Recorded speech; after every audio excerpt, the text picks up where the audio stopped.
बिस्मिल्लाहिर्रहमानिर्रहीम। लाखों के हिसाब से पाकिस्तानी अमेरिका में रहाइश पजीर हैं जो अच्छी ज़िंदगी गुजारने के लिए पाकिस्तान से कूच करके इस मुल्क में आबाद हुए हैं। अच्छी ज़िंदगी से मुराद रुपए पैसा ले लीजिए, वो तो इन्हें मिल जाता है, मगर तरह तरह के मसाइल से दो चार होना पड़ता है। अमेरिका के जिस घर में ठहरी हुई थी वहाँ पर एक मुलाजमा जो कि पाकिस्तानी थी, इसने रो रो कर अपनी दास्तान सुनाई कि कैसे अमेरिका में बेहतर रोज़गार के लिए अपने शौहर के साथ आई थी।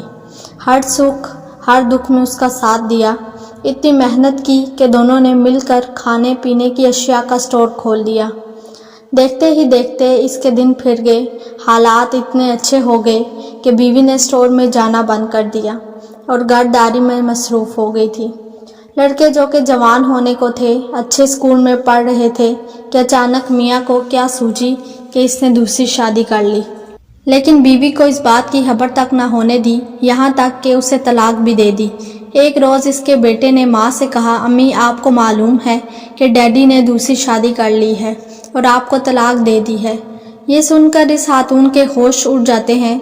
जांच पड़ताल की तो वाकई इसके शौहर ने उसे तलाक दे दी थी। जब शौहर से इसने एहतजाज किया तो इसने उसे घर से निकाल दिया था और वो बेचारी दरबदर पाकिस्तानियों के घरों में जाकर पार्ट टाइम खाना बनाने लगी थी।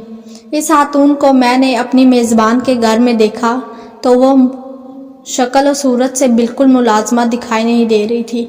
इतनी मज़हब के जी नहीं चाहता कि इससे कोई काम लिया जाए, मगर इस बेचारी की रोज़ी का मसला था। मेरा जी कट कर रह गया था। मैंने इससे पूछा, जब इसने दूसरी शादी की थी तो हमें यहाँ की इंतज़ामिया से मदद लेनी चाहिए थी।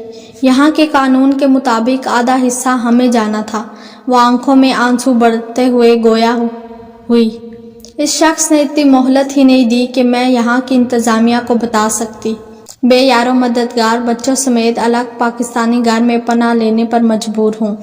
मुझे तो निकाल दिया था, मगर बच्चों को भी अपने पास नहीं रहने दिया है।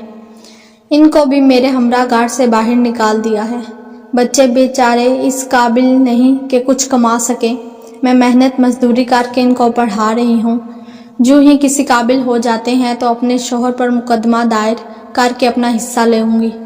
मेरे मालिक बहुत अच्छे हैं, वो मेरा साथ देने के लिए तैयार हैं। दरअसल उनके 2 छोटे बच्चे हैं जिनकी मैं उनकी गैर मौजूदगी में देखभाल करती हूँ। वो दोनों मुलाजमत करते हैं। उन्होंने मुझसे वादा किया हुआ है कि मेरा हक दिलवा कर रहेंगे। ठीक है, हक तो मिल जाएगा, मगर शौहर तो हाथों से निकल गया है। वाकई तुम ठीक कहती हो, मगर ऐसे शौहर के पास रहने से अलहदगी ही अच्छी है। दुख सुख में तुमने साथ दिया और जब अच्छे दिन आए वो खुशहाल हुआ तो तुमने नज़रें फेर ली। ऐसे लोगों को ज़रूर सज़ा मिलनी चाहिए। तुम अपने मालिक से इल्तिजा करती रहो और मुकदमा अभी दायर करो। पुरानी बात होगी तो हो सकता है तुम्हारी सुनवाई ना हो। काश मियाँ पर मैं कड़ी नज़र रखती तो आज ये वक्त देखना न पड़ता। जब स्टोर अच्छा खासा चल पड़ा तो एक अमरीकी औरत ने मेरे मियाँ से इल्तिजा करके नौकरी हासिल कर ली थी और सारा वक्त वो शोर के साथ काम करने लगी। न जाने चुपके से उन्होंने शादी रचा ली कि मुझे कानो कान खबर तक न हुई। आज मैं अपने बुरे नसीब को रो रही हूँ। वापस वतन किस मुंह से जाऊँ? वहाँ मेरी कितनी बेइज्जती होगी। इसकी दुख भरी बातों से मेरा जी कट कर रह गया था। वो औरत मजलूम और मजबूर थी, न जाने ऐसी कितनी औरतें मजलूम होंगी।